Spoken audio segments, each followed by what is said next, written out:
오늘 하나님의 말씀은 사무엘하 19장 1절로 8절 상반절을 보도록 하겠습니다. 그리스도인의 정체성이라는 제목으로 하나님께서 주시는 말씀을 살펴보고자 합니다.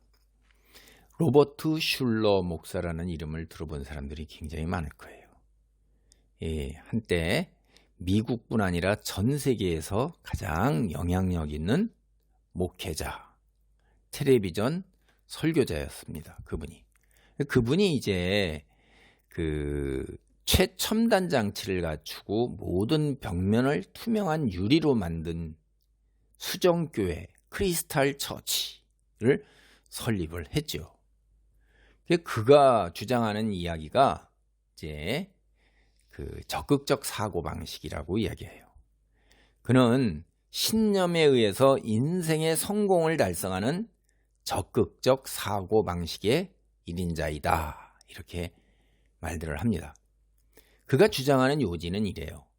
실패를 두려워하지 않는, 달리 말하면 적극적 사고, 긍정적 사고로 매사를 바라보면서 동시에 신념을 갖고 꾸준히 노력하면 반드시 성공할 수 있다는 거예요. 그 증거가 뭐냐? 바로 자기 자신이에요. 당대의 가장 영향력 있는 목회자, 미국뿐 아니라 전 세계에 방송 설교가 이제 쫙 퍼져나가기 시작했을 때 가장 영향력 있는 설교자로 성공을 했어요. 그리고 가장 이름을 많이 알렸죠. 전 세계, 미국뿐 아니라. 그래서 그가 그 엄청난 돈이 들어가는, 돈은 걱정을 안 하는, 그때가 이제 미국이 막 경제적으로 일어나기 시작하는 또 시기예요. 그러니까 돈에는 뭐 전혀 아니고 이제 미국의 자존심이라고 그럴까? 뭐 이런 거죠. 그가 설립한 세계에서 단 하나뿐인 교회, 크리스탈 처치, 수정교회예요. 번영을 또 목표로 하고 이래서 번영신학이다 뭐 이런 말도 쓰기도 합니다. 그는 매 주일에 예배를 드릴 때 세계에서 이름난 전 세계의 설교자들을 초청을 했어요. 그리고 영화배우, 운동선수, 미술가, 음악가, 사업가, 군인, 소설가, 노벨상 수상자 등 이제 여러 분야에서 최고다, 이런 경지에 오른 그런 명사들, 소위 셀럽들을 갖다가 간증자로 세운 거예요. 그리고 최고의 파이프 오르간을 설치했어요. 최고의 오르가니스트를 반주자로 초청해서 최고의 지휘자를 세워서 최고의 찬양대, 성가대를 만들어서 최고의 음악을 선사한 거예요. 이게 주일 예배예요.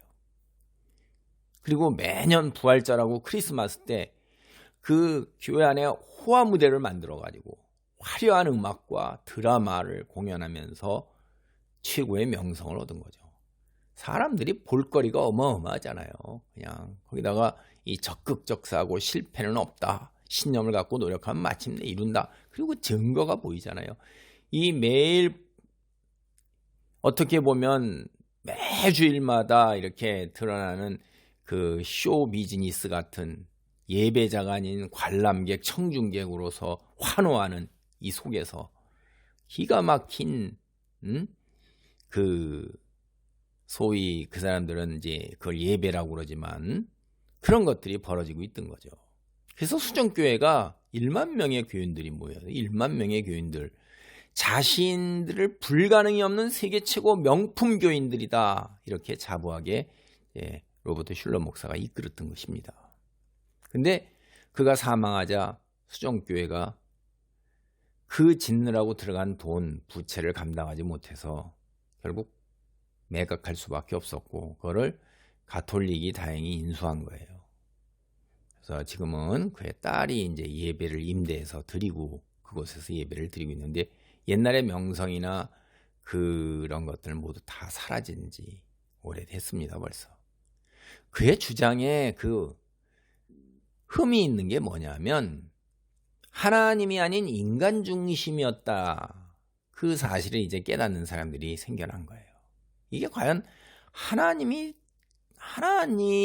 위해서 우리가 예배를 드리고 하나님 중심으로 살고자 하는 거냐? 나를 위해서 나의 신념이나 나의 긍정적 혹은 적적 사고방식, 이거 내 목표 도달을 위해서 하는 거 아니냐.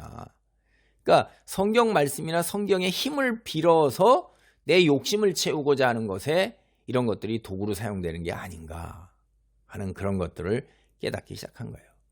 그러니까 그냥 순수하게 신념이나 긍정적 혹은 적극적 사고방식, 이거 굉장히 필요한 거죠. 틀린 게 아니에요. 근데 그 방향 설정이 무엇보다 중요한 거예요. 방향이 바르지 못할 경우에 그건 기독교 믿음하고 거리가 먼 세상적 관점하고 똑같이 되어버리는 거예요.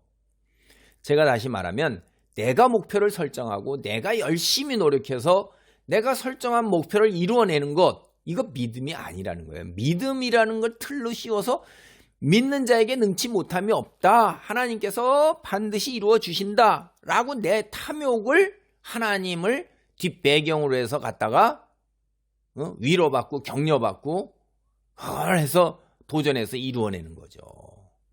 그 세상 사람의 방식과 똑같은 거예요. 세상 사람들이 그렇게 하는 거죠.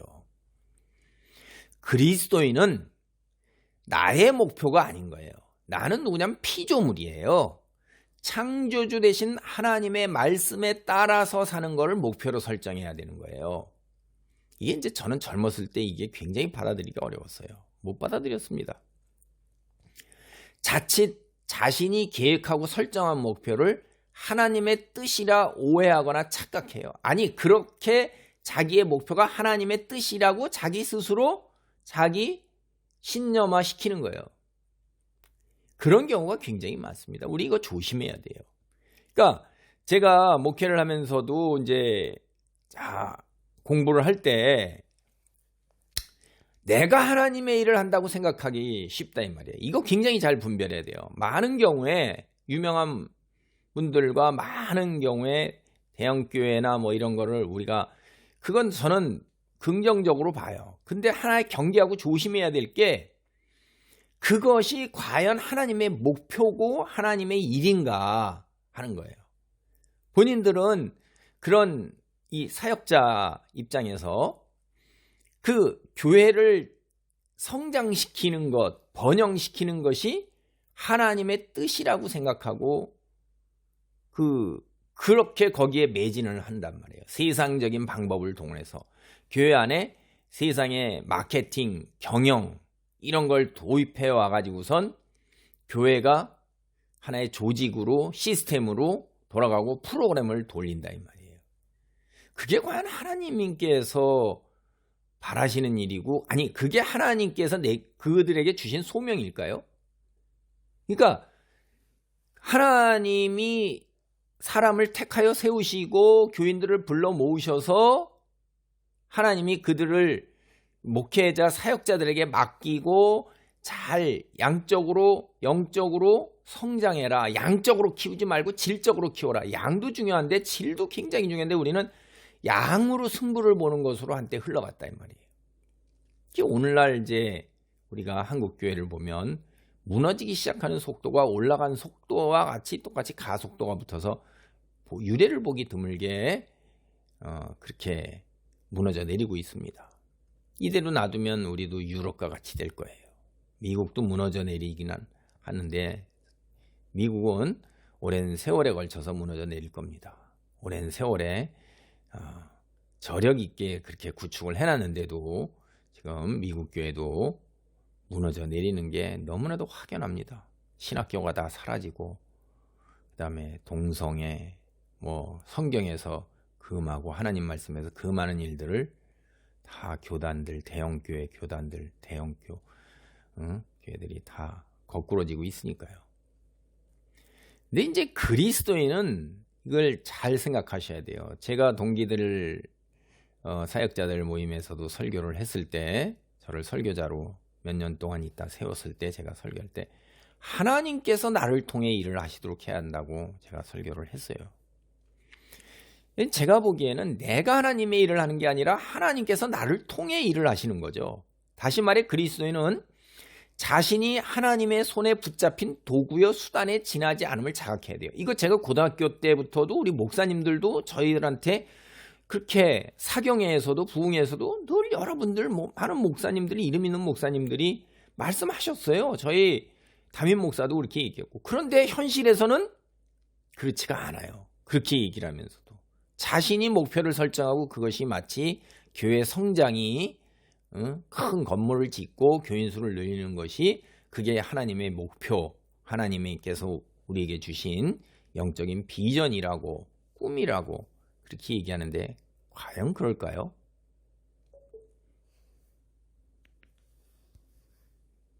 우리가 잘 생각해 봐야 합니다. 정말로 과연 그럴까? 우리가 이제 제가 다시 말씀드리면 하나님께서 나는 은혜와 축복을 베푸는 통로예요. 그러니까 내가 있음으로 인해서 내 주변의 이웃이 은혜와 축복을 누리고 그 다음에 나를 통해서 하나님의 그 영광이 드러나고 나는 드러나지 않아야 되는 거예요. 그런데 그것이 세상 사람들이 생각하는 그런 기준과 달리 하나님의 기준으로 그래서 이제 그렇게 돼야 되는 건데 참 이게 쉽지가 않은 거죠. 저도 말은 이렇게 하지만은 굉장히 고통스럽고 힘듭니다. 살아가는데. 세상 사람들은 성공이 인생의 목표예요. 성공을 위해서 태어난 사람이다. 이렇게 말해도 지나지 않아요. 유교 이거 다 입신양명. 유교에서도 유학에서도 이게 입신양명이 목표예요. 다 그런 거죠. 공부를 왜 해요? 입신양명이에요. 그게 효예요. 근데 다른 자본주의 국가에서 사람들이 성공의 목표로 다 삼는 거, 온 세상이 자본주의 휘하에 있잖아요. 예? 경제적 관점에서. 돈이고 권력이고 명예, 뭐 등등 이런 거예요. 다 자신이 소유하는 거예요. 하나님의 영광을 드러내는 게 아니에요. 내가 돈으로, 권력으로, 명예로 하나님의 영광을 드러내겠다. 그런 사람도 있어요. 하나님께서 그렇게 하기 위해서 택하여 세운 자들 있습니다. 저는 그걸 부인하는 건 아니에요. 그런데 그들이 돈과 권력과 명예를 앞세우기보다는 하나님의 영광을 앞세운다 이 말이에요. 그래서 그런 자기가 있는 삶의 자리에서도 돈이나 권력보다 하나님의 영광을 우선시해서 돈이나 권력에서 뒤처지거나 손해보는 것, 자기 같은 셀럽들, 이러면 스포츠면 스포츠, 연예면 연예, 가수면 가수, 미술이면 미술에서도 그 사람은 그리스도인이야. 돈으로 권력으로 안 돼. 라고 그러는. 근데 돈과 권력을 얻는 자리에 오르기 위해서 하나님의 말씀보다 세상적 관점을 우선시하고 따르는 이게 흔히 교회 다녀도 그렇게 된다 이 말이에요. 그렇게 되면 어떻게 되냐면 세상 사람들은요. 자신이 신이 되는 거예요. 자기 중심이에요. 인간 중심입니다. 자기 마음대로 자기가 모든 것을 휘두르게 되는 자리에 오르는 것, 이걸 성공이라고 생각하잖아요. 그래서 돈과 권력, 명예 등등 모든 걸 다 자기가 다 걸머지고 자기께 된단 말이에요. 근데 이게 이제 세상 사람들의 성공이라고 생각하는 건데 우리 모두 역사에서 다 배워서 알고 있어요. 이게 모두 다 험한 것에 지나지 않는다는 거. 제가 이제 그 CCC 다닐 때 이렇게 순장 교육도 받고 이게 교육을 받으면서 이런 거 교재에 보면 그때 당시에도 80년대 세계 10대 재벌 뭐 이래갖고 그 사람들 얘기를 듣는데 그 사람들이 뭐 10년, 20년 후에 어떻게 됐는가 했을 때 다 제대로 된 사람이 없어요. 다 자살했거나 망했거나 이런 거예요.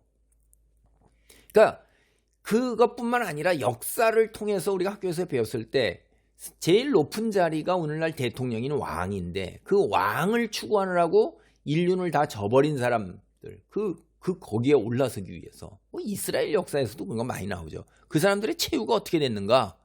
성경에 나오는 역사뿐만 아니라 우리 세상 역사에서도 다 험하게 다 죽어요. 제대로 누리고 끝까지 가는 사람이 없다 이 말이에요. 제가 이게 우리가 70년, 80년, 90년 지나면서 세계 독재자 그 박정희 대통령을 독재자라고 그러면서 그때 권위주의에 도전하고 막 하고 그랬을 때 독재자들이 세상에 얼마나 많은가 했을 때 그 독재자들이 다 넘어서 없어졌어요. 의자가 무너지고 뭐 이렇게 하고 다 죽는 거. 박정희 대통령도 그래서 다 죽어 없어지고 뭐 필리핀, 아프리카, 남미 다 독재자가 없어요. 근데 북한만 이제 오로지 유일하게 남아있는 것이고 그렇다 이런 것도 제가 했어요. 권력도 이런 거라는 거예요. 우리가 다 알아요. 성경은 그래서 일찍부터 썩어 없어질 것 세상 것이다. 우리가 결코 영원히 소유하지 못할 것이라고 선언을 해요. 그럼에도 불구하고 세상 사람들은 심지어 교인들조차 세상의 것들, 즉 자본주의에서 돈과 권력, 뭐 자기 누리는 것, 자기 중심주의 이걸 목표로 추구하고 있는 거예요. 한마디로 세상의 성공을 목표로 추구하고 있는 거죠. 근데 그리스도인들은 세상 것들을 인생의 목표로 설정하고 목표를 위해 사는 사람이 아니에요. 우리는 피조물이에요. 그러니까 내가 중심으로 살아가는 게 아니에요. 하나님께서 주신 소명, 다시 말해서 빛과 소금으로서 내게 주어진 삶의 자리에서 살아가라. 이 소명을 이루기 위해서 살아가는 사람이에요. 그러니까 직설적으로 제가 표현하면 우리의 정체성은 피조물이라는 거예요. 창조주 하나님이 각자에게 주신 삶의 자리에서 세상의 빛과 소금이 되어서 세상과 구별된 그게 뭐냐면 거룩한 삶이에요. 그걸 이루어내는 소명을 지닌 사람이라는 거예요. 세상 사람들은 세상의 것들을 굉장히 중요하게 여기는데 우리는 그걸 중요하게 여기지 않는 건 아니에요. 근데 그보다 더 중요한 게 있어요. 우리도 그거 굉장히 중요합니다. 굉장히 중요해요, 제가. 근데 그거보다 더 굉장히 중요한 게 하나님의 영광이에요. 우리가 하나님께 받은 소명이에요. 거룩한 삶이에요. 그리스도인의 빛과 소금된 삶. 직업이 무엇이든 돈이 있든 없든 가난하든 달란트가 열매를 맺던 안 맺던 그런 거예요. 더 직설적으로 얘기하면요. 제가 길거리 청소부가 되던 그 경비원이 되던 공무원으로 살아가던 재벌 CEO가 되던 대통령이 되던 이게 중요한 게 아니라는 거예요. 내게 하나님께서 이끌고 주어진 삶의 자리 그게 중요한 거라는 거예요. 내가 하는 일 그게 중요한 게 아니고 내가 가진 재산 그 다음에 뭐 명예 권력 이게 중요한 게 아니라는 거예요. 이거 받아들이기 굉장히 어려워요. 전 못 받아들였어요. 젊었을 때. 다 깨지고 살면서 넘어지고 이렇게 된 다음에야 이제 제가 하나님께 두 손 들고 깨달은 겁니다. 이거 그래서 보통 대부분의 사람들 이거 알지만은 이거대로 붙들고 살기 어려운 거 저도 너무나 다 잘 알아요. 제가 그랬으니까 불순종의 인생으로서 목이 곧고 양다리 걸친 인생을 살아온 이게 인간의 연약함인 것입니다. 그게 이제 하나님께서는 그런 우리를 무지무지하게 참고 기다려주시는 거죠. 자비롭고 은혜롭고 노하기를 터디하시면서 우리를 기다려주시는 것입니다. 그게 한없는 하나님의 은혜인 것입니다. 저는요, 내 인생의 주인은 나고 내 삶은 내가 사는 것이라는 생각이 너무나도 강했어요. 그래서 내가 하나님의 뜻을 따라 살아간다는 것, 내가 아닌 사람으로 살아가는 것처럼 여겨진 거예요. 나도 평안하게 풍족하게 살아보고 싶은 생각이었어요. 세상에서 돈과 권력과 지위와 학식, 또 명예 이런 거 얻는 것 이런 건 나쁘다고 생각하지 않았어요. 그렇게 그런 자리에 올라서서 하나님께 영광 돌리겠습니다 이렇게 생각한 거죠. 그리스도인도 이런 거 다 누려야 되지 않습니까? 이렇게 그런 생각이 굉장히 강했었습니다. 그렇습니다. 그리스도인도 세상의 것들을 풍족하게 누리며 살아야 하는 거예요. 저는 사역자라고 그래서 장로, 권사 뭐라고 그래서 가난하게 살아야 된다 그렇게 생각하지 않아요. 근데 세상 사람들 사는 것보다 이상으로 그러니까 이제 본이 되어야 되는 것인데 본이 되지 않으면 귀감이 안 되면 그걸 포기하는 게 그게 사도 바울이 한 얘기예요. 그래서 이제 그거를 적절하게 잘 누려야 되는 건데 그걸 수단으로 해서 예수 팔아서 먹고 살고 예수 팔아서 챙기면 이건 지옥 가는 거예요. 제가 신학교 때 목사님이 제게 그렇게 가르쳐줬고 교수님들이 그렇게 가르쳐줬어요. 저는 그 말 믿습니다. 예수 팔아서 먹고 사는 것들. 근데 이제 중요한 거는 그리스도인이라는 세상 것들이 인생의 목표가 되어서는 안 되고 세상 것들은 부수적인 거예요.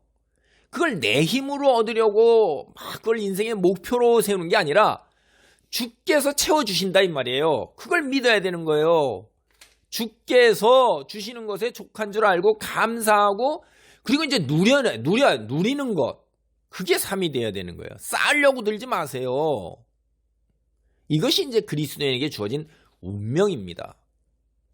여기서 중요한 게 내 힘으로 얻는 건 나의 능력이에요. 내 힘으로 내가 돈, 명예, 뭐 권력 얻으려고 그러는데, 근데 하나님께서 그런 걸 주신다 이 말이에요. 하나님의 영광을 위해서 하나님께서 주신 삶의 자리를 지켜나가면서 내가 예수님이 주신 십자가를 짊어지고 감당하며 나갈 때 내가 원하는 돈과 권력과 명예, 재능이 열매 맺는 게 이게 신의 능력으로 주어져요. 성경이 뭐라고 그래요?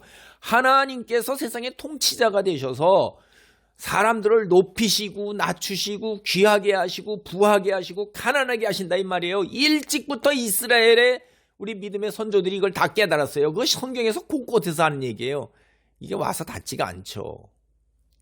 그게 참 이제 살아봐야 되는 건데 참 기가 막힌 거예요. 다 알아도 이게 지식과 관념으로 그게 믿고 그대로 따르기가 이게 쉽지가 않은 거예요. 그래서 성경이 늘 순종을 얘기하는 거예요. 목사가 하는 이야기에 순종하는 게 아니라 교회 강단에서 목사가 내게 순종하라 라는 말을 잘 분별해야 돼요. 목사에게 왜 목사에게 순종을 해요? 하나님께 순종해야 되지. 말씀에 순종해야 되는 거지. 분별력도 없어요. 머리 가지고 뭐 하고 있어요. 좀 분별을 해서 보세요. 저도 사역자지만 다 밥 먹고 화장실 갑니다. 똑같은 인간이에요. 연약함이에요. 뭐가 있어요. 말씀이 스피커 통로가 돼서 전해주는 것뿐이죠. 제발 정신 좀 똑바로 차리시기 바랍니다. 이제 그리스도인은 세상의 것들보다 우선적으로 빛과 소금으로 거룩하게 살아가고자 하는 인생 목표를 설정해야 하는 운명적 존재예요. 이게 그리스도인의 정체성이에요. 그래서 그리스도인은 개인으로 살아가는 게 아닙니다. 교회 공동체의 일원으로서 공인으로 살아가야 하는 존재가 된 거예요. 그리스도인은 자신의 행동이 자신 개인에게만 영향을 미치는 존재가 아니라 전체 교회 공동체에 큰 영향을 미치는 공인으로 살아가야 하는 존재가 되었다 이 말이에요. 오늘 본문을 보면 그리스도인이 세상 것들을 목표로 해서는 안 된다는 사실을 또다시 확인할 수가 있어요. 지금까지 우리가 사무엘서를 통해서 살펴본 압살롬의 이야기를 보면 압살롬은 왕권, 권력을 인생의 목표로 설정했어요. 그리고 그걸 위해서 정말로 오래 참고 집요하게 추구했어요. 그러니까 마침내 반역에 성공을 해서 이스라엘의 민심을 다 얻어가지고 왕위에 오르는데 성공했어요. 왕위에 오른 압살롬은 자기의 왕위를 굳건히 하고 계속해서 누리고자 온 이스라엘 12지파의 군대를 다 거느리고 아버지 다윗 왕과 결전을 치르러 나선 거예요. 다윗에게 일편단심으로 충성하는 소수의 사람들, 다윗은 그것밖에 없어요. 근데 압살롬이 거느린 것은 온 이스라엘 12지파의 군대예요. 이게 싸움은 세상 상식으로 비교가 되지 않는 전쟁입니다. 이게 양적으로 너무나도 비교가 안 되는 거예요. 이게 이 승리가 가능합니까? 이게 세상 관점으로 보면 압살롬의 대승입니다. 이게 근데 하나님께서 개입하셨잖아요. 압살롬은 어처구니 없는 죽음으로 죽었어요. 하나님께서 하신 것입니다. 평생 왕권 쟁취를 위해 살아온 압살롬, 권력의 정점에 올랐어요. 그 순간에 바로 나락으로 떨어지고 말았습니다. 그것도 목숨마저 잃은 채 거꾸러진 거예요. 그냥 권력의 정점에서 나락으로 목숨까지도 잃으면서 떨어진 거죠. 근데 다윗은 이제 자신의 왕위를 지키기 위해서, 권력을 지키기 위해서 아들과 전쟁을 할 수밖에 다른 방도가 없어요. 그러니까 왕권을 놓고 다투는 전쟁에서 이제 오늘 본문을 보면 승리를 거두고 왕의 자리를 지켰어요. 권력을 유지했어요. 근데 아들을 죽여야 하는 아픔이 뒤따랐던 거예요. 여러분, 세상 역사 우리가 다 배운 거 알죠? 권력을 놓고 다툴 때 도대체 부모, 자식, 형제, 일가, 친척 뭐 이런 인륜이 있어요? 없어요. 다 팽개쳐요. 상대방의 목숨 빼앗는 일, 아주 역사를 보면 흔하게 동서양을 막론하고 나타납니다. 권력 쟁취를 위해서 수단 방법을 가리지 않는 사람들은 사람으로서 최소한의 도리마저 헌신짝처럼 내버리고 짐승만도 못한 피조물이 돼요. 그게 우리 다 알고 있어요. 세상의 것들을 목표로 할 경우에 이룬다 할지라도 허망함으로밖에 끝이 안 나요. 그게 세상의 것들이 지닌 속성인 거예요. 인생의 목표로 삼는 것들이. 오늘 본문에서 그런 사실을 또다시 확인할 수 있는 거예요.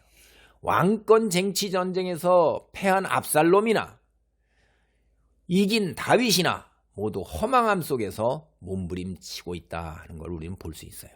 사무엘하 19장 1절로 4절은 다윗이 아들 압살롬의 죽음을 슬퍼함으로 인해 상처뿐인 영광, 그거를 우리에게 전해줍니다. 어떤 사람이 요압에게 아뢰되 왕이 압살롬을 위하여 울며 슬퍼하시나이다 하니 왕이 아들을 위하여 슬퍼한 다음이 그날의 백성들에게 들리매 그날의 승리가 모든 백성에게 슬픔이 된지라. 그날의 백성들이 싸움에 쫓겨 부끄러워 도망함같이 가만히 성읍으로 들어가니라. 왕이 그의 얼굴을 가리고 큰 소리로 부르되 내 아들 압살롬아 압살롬아 내 아들아 내 아들아 하니. 이 단락의 이야기를 읽어보면요, 여러분, 다윗이 제정신이 아니라는 거 금방 알아채요. 다윗은 왕입니다. 제가 앞에서 그리스도인은 교회의 한 지체인데 개인이 아니라 늘 공인이라는 말을 했어요. 다윗 보세요. 한 인간으로서 한 가정의 아버지, 이건 개인이에요. 근데 다윗은 왕이에요. 감정을 통제해야 하는 공인이다 이 말이에요. 근데 이 다윗 행동이 지금 어떻게 본문에 보면 나타나고 있어요. 자신을 죽이고 왕의 자리를 차지하기에 반역을 일으킨 아들, 그 아들 압살롬을 물리치기 위해서 죽기 살기로 전쟁을 하러 나아가는 자신 휘하의 군인들에게 압살롬을 죽이지 말라고 앞서서 우리가 보면 명령을 해요. 근데 사실 그러면 어떻게 전쟁을 하라는 거예요? 이 전쟁은요, 적의 우두머리를 죽이기만 하면 끝나는 전쟁이에요. 다윗이나 압살롬이나 둘 중에 하나만 죽으면 더 이상 전쟁을 계속할 이유가 없어요. 근데 적의 우두머리를 죽이지 말라, 이거 어떻게 전쟁하러 나가는 군인에게 이렇게 얘기할 수 있어요? 그럼 전쟁이 어떤 전쟁인데? 목숨 걸고 싸우러 나가는 군인들에게 이게 할 말이라고 생각하세요? 다윗이 이게 정상이 아닌 거죠. 그리고 다윗은 오늘 지금 읽은 본문에 보면 전쟁에서 승리하고 돌아오는 군인에게 승전의 공로를 치아주고 환영식을 해주어야 마땅한 겁니다. 근데 오로지 아들 압살롬의 죽음만을 슬퍼하고 있어요. 그러니까 군인들이 어떻게 들어왔어요? 패잔병처럼, 도망병처럼, 슬픔과 부끄러움이 입사해서 쥐죽은 듯이 슬그머니 성읍으로 돌아왔어요. 이게. 그런데도 왕은 그걸 아랑곳하지 않고 오로지 자신의 아들 죽음만을 슬퍼하면서 연신 아들의 이름을 부르면서 대성통곡하고 있는 거예요. 사실 제가 앞서도 말씀드렸지만 요압과 그 군인들은 매우 불리한 상황에서 사실은 이거 상식적으로는 이길 수가 없는 거예요. 다 목숨 내걸고 싸워서 기적적으로 승리를 거뒀어요. 사실 여호와 하나님께서 다윗의 편에 서서 다윗의 군대에게 승리를 주셨기 때문에 우리는 이거를 성경 본문 곳곳에서 다 살펴봤어요. 그러니까 전쟁에서 승전하고 돌아오는 군인들은 이게 엄청난 대대적 환영을 받아야 마땅한 거예요. 근데 다윗은 승리에, 군인들이 거둔 승리와 그 군인들에 대해서는 전혀 관심이 없는 거예요. 오로지 아들의 생사 여부에만 관심이 있는 거예요. 그러니까 다윗이 머물렀던 성읍의 분위기가 이게 장례식장처럼요, 암울하고 어두웠고 슬픔에 가득 차게 된 거예요. 생명을 걸고 다윗을 위해 싸워 승리를 거둔 다윗의 군인들은 개선문을 통해 승전가를 축가로 부르며 입성하는 것이 아니라 도망자 패잔병처럼 숨소리도 내지 않고 조용히 성 안으로 들어온 거예요. 이게 모두 다윗의 행동으로 인한 거예요. 공인으로, 왕으로 다윗이 아니라 한 개인 인간으로, 한 가정의 아버지로 다윗이 행동했기 때문에요. 다윗은 개인이 아니라 공인으로, 다시 말해 왕으로 행동해야만 하는 자리에 있는 거예요. 공인으로서 이성으로 개인의 감정을 다스려야 하는 거예요. 그런 다윗이 북받치는 감정대로 행동했기 때문에 다윗을 따르는 무리 전체, 다윗 공동체 전체가 수치와 모멸감을 느끼게 된 겁니다. 목숨을 바쳐 자신을 위해 헌신한 사람들이 부끄러움을 느끼게 만들고 자신을 죽이려 한 아들의 죽음만을 슬퍼하며 부르짖는 다윗의 행동, 결코 정상적인 행동이 아니라 이 말이에요. 근데 이게 다윗처럼 우리도 행동할 수 있어요. 교회 공동체 안에서 서로 얽혀 살다 보면 억울함과 온통함이 없을 수가 없어요. 인간이기 때문에, 죄인들이 모여있기 때문에 부딪힌다 이 말이에요. 갈등이 있어요. 억울하고 원통한 일들이 일어나죠. 이럴 때 이제 내 개인의 억울함과 원통함이란 슬픔, 원망이 앞설 수 있어요. 그렇다고 해서 자신의 감정을 마음대로 다 표현하고 있는 대로 말을 다 내뱉으면 되느냐? 어떻게 생각하세요? 다윗의 경우를 비춰서 생각해 보시라 이 말이에요. 여러분 한 사람 한 사람은 교회 공동체의 일원이에요. 앞서서 제가 말씀드렸던 건 교회 공동체의 일원은 개인이 아니라 공인이라고 말씀드렸어요. 이게 꼭 집사나 권사나 장로나 사역자만이 공인이다 라고 생각하면 안 됩니다.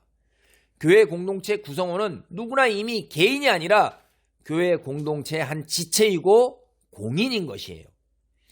교회 한 지체의 구성원은 그래서 공인으로 행동해야 한다는 거예요. 다시 말해서 성도는 공인이다 이 말이에요. 내가 지도자의 위치에 있지 않기 때문에 공인이 아니다 이렇게 생각한 거 그거 잘못된 거라는 거예요.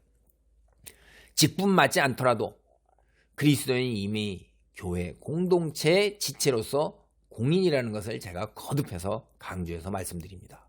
그래서 그리스도인이 잘못 행동하면 교회 그리고 나하고 기독교 전체가 세상에 비난을 받는 거예요. 교회 공동체의 일원이 된 그리스도인이 이미 교회를 대표하는 공인의 자리에 있다는 것을 기억해야 돼요. 그래서 하나님이 우리에게 주신 세상의 빛과 소금의 역할을 감당해야 하는 것입니다. 이게 우리 그리스도인 모두에게 개별적으로 주어진 소명이에요. 그래서 이게 대표성의 원리예요. 성경이 그렇게 원리를 이야기를 해요. 개인이 공동체의 대표입니다. 여러분 성경을 보면 아담이 인류 전체를 대표했어요. 그리고 예수 그리스도께서 그리스도인 전체를 대표해요. 한 사람이. 아담이 죄를 지었을 때 인류 전체가 죄를 지은 게 된 거고 그 후손 대대손손 내려가면서 죄인이라 우리가 다 죄인이잖아요.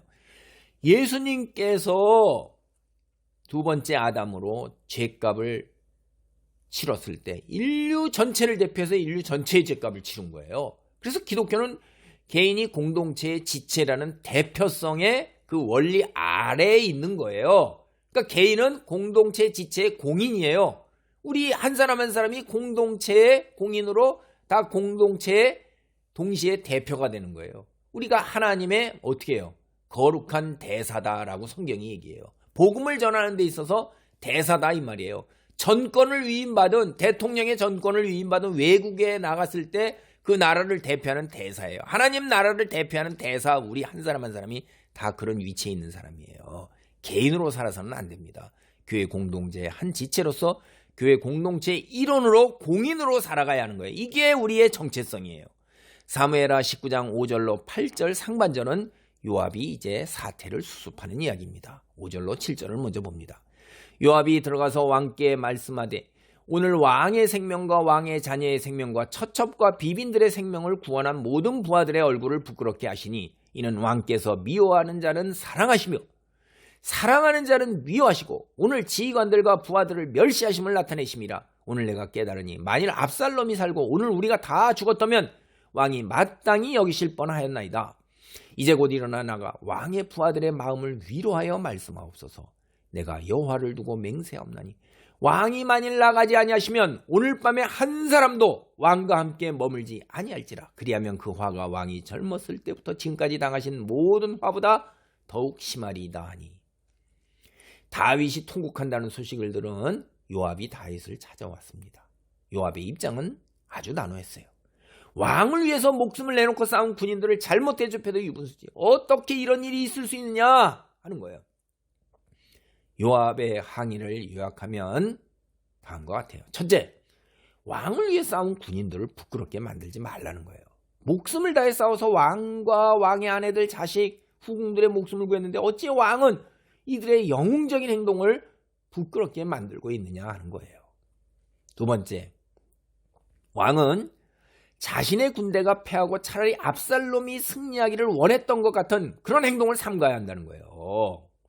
본심 그러지 않겠지만 지금 왕의 행동은 그런 느낌을 주고 있을 뿐만 아니라 사람들로 하여금 그렇게 느끼게 만들고 있다.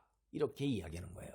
비록 아들이 죽었다 할지라도 사적인 슬픔만을 표현하고 있어 거사를 이루고 돌아온 사람들에게 왕이 압살롬이 살고 자신들이 죽기를 원했다고 생각할 수 있는 그런 정치적 부담이 된다. 지금 당신이 하고 있는 행동이 그걸 기억하라는 거예요. 세 번째, 지금 당장 왕을 위해 목숨을 내놓고 전쟁을 치르고 돌아온 군인들을 위로하고 격려하지 않는다면 또 다른 반란을 겪게 되다는 거예요. 그만큼 지금 사람들의 마음이 심상치 않다는 것입니다. 심지어 요압 자신이 주동이 돼서 다윗을 대적해서 반역을 일으킬 수 있다. 이렇게 경고하는 거예요. 물론 요압이 반역을 할 리는 없어요. 그건 현실성 없어요. 그러나 요압은 공인인 왕, 자신의 정체성을 현실에서 아버지로서 개인적 슬픔에 빠져있는 다윗에게 정말로 충성스러운 조언을 했던 것입니다. 사실 사람이 지나치게 슬픔에 빠지면 이성적으로 그리고 논리적으로 생각하기 힘들어요. 사람의 좌뇌는 주로 이성, 우뇌는 주로 감정을 다스리고 이 둘 사이를 2 내지 3억 개 정도의 신경으로 이루어진 뇌량이라는 것이 연결돼 있어요. 마치 다리처럼 연결돼 있어요. 근데 감정이 격하면 이 둘 사이의 통로가 차단되는 것으로 지금 밝혀지고 있어요. 그러니까 사람이 이성이 작동하는 정상적 상태에서 이해하기 어려운 극단적 행동을 하는 게 우리가 신문기사나 이런 데서 종종 보는데, 그게 감정이 차오르면 이 통로가 차단되기 때문에 이성적 사고가 마비돼서 감정에 휩쓸리는 행동을 하는 거예요. 그래서 감정에 휩쓸리는 사람이 있으면 옆에서 합리적인 길로 인도해야 돼요. 이 다윗의 경우가 오늘 바로 그런 겁니다. 다윗이 경험한 슬픔은 밧세바에게 저지른 자신의 죄 때문에는 자책감 때문에 이렇게 더욱더 극단으로 가도록 만들었던 거예요. 이게 얼마나 자책감이 깊어요. 우리 살면서 이거 다 알아요. 경험적으로. 요압의 충고를 들은 다윗 정신이 이제 번쩍 든 거예요. 다윗은 더 이상 한 개인으로서 아버지로서 슬픔을 토로하고만 있을 수 없다는 것을 이제 깨닫게 된 겁니다. 이제는 자신을 따르는 군대를 치유하는 왕으로 자리매김을 해야 한다는 것을 깨달은 것입니다.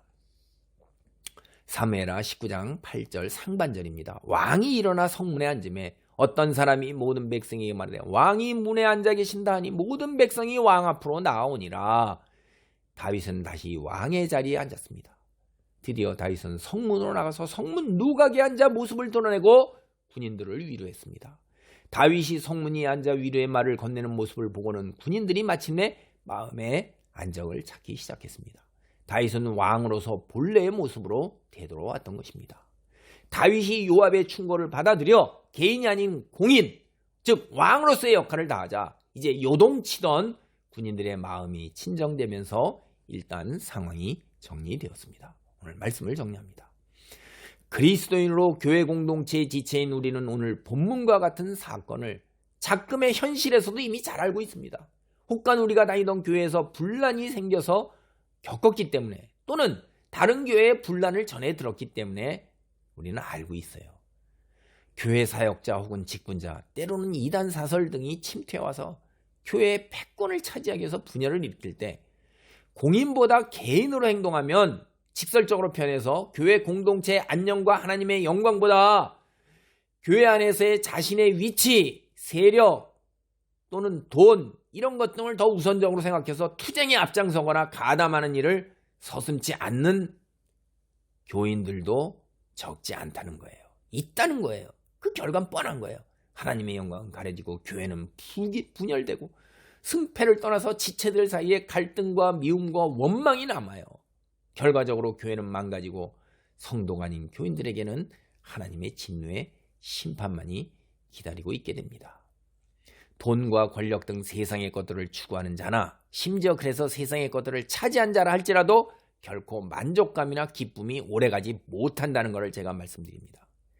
그들은 그리스도인의 정체성을 망각한 자들이에요. 오늘 본문에 나오는 압살롬이나 다윗과 같은 상황에 처하게 될 수밖에 없어요.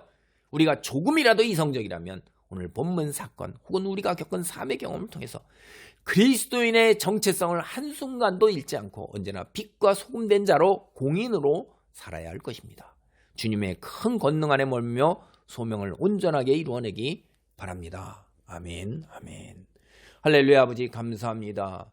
하나님을 믿고 그리스도인이 된다는 것이, 주의 축복과 은혜 안에 머문다는 것이, 내가 주께서 주신 소명을 감당하며 하나님 정체성을 잃지 않고 공인으로 살아갈 때 주께서 나를 붙드시고 주께서 모든 것을 넉넉하고 충분하게 채워주신다 하신 그 약속 이루어 주실 줄 믿습니다.